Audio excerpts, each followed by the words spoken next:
The boy just wanted a sip of yogurt from his father's bowl, but his father immediately took it away and warned him never to touch anything he had eaten. The boy was frightened, but what he didn't know was that his father was protecting him. His father had cancer and didn't want him eating from his dishes. After divorcing his wife, the father worked as a hard-working cleaner, just wanting to raise his son through his own efforts. When he learned he had only 3 months left to live, the one thing he couldn't stop worrying about was his son. Not knowing how to tell his son about this, he could only use his remaining time to find a good family to adopt him. Soon he found a wealthy couple with a luxurious estate. The couple seemed refined and gentle. They appeared to be suitable candidates, but John quickly discovered they already had a child, and from the man's tone, it was clear he would treat the 2 children differently in the future. John had no choice but to give up. On the way back, John tentatively asked his son on the overpass, "Do you like that family?" To his surprise, his son answered that he only liked his own home. Hearing this made John's heart ache even more. The orphanage director suggested he make a video message as a father, so when his son grew up, he could better understand and remember his father through the recording. But John didn't want to do it. He wanted his son to completely forget him. He didn't want him to know he was adopted, and even less did he want him to know that his birth mother had heartlessly abandoned him, and his birth father was just a cleaner without much ability. As John's health gradually deteriorated,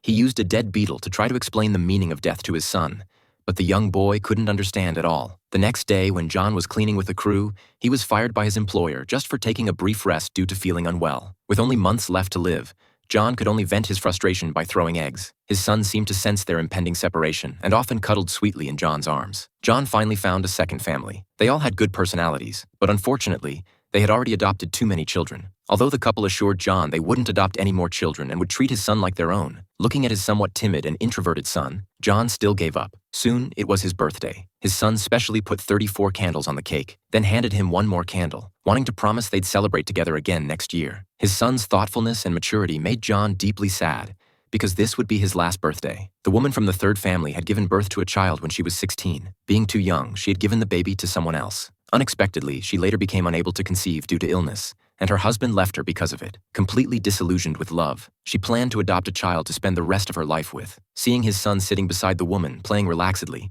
John finally smiled. He could tell this woman would definitely treat his son well in the future. But his son suddenly asked the woman when she would die, instantly freezing the atmosphere. Suddenly, John wasn't so sure about entrusting his son to a single-parent family, but his health was getting worse and worse. John found another adoptive family with very good conditions, but the man wouldn't even let his son play with the train models, saying they were too expensive. Even more outrageous, when leaving, he actually took back the doll he had given to the boy. John immediately ruled out this family. How could such a stingy family give his son the love he needed? As father and son walked home, the son suddenly said, "I don't want to be adopted." John's heart ached terribly. If it weren't for his terminal illness, he would never give his son to someone else for adoption. John's condition worsened rapidly. He had no energy for anything.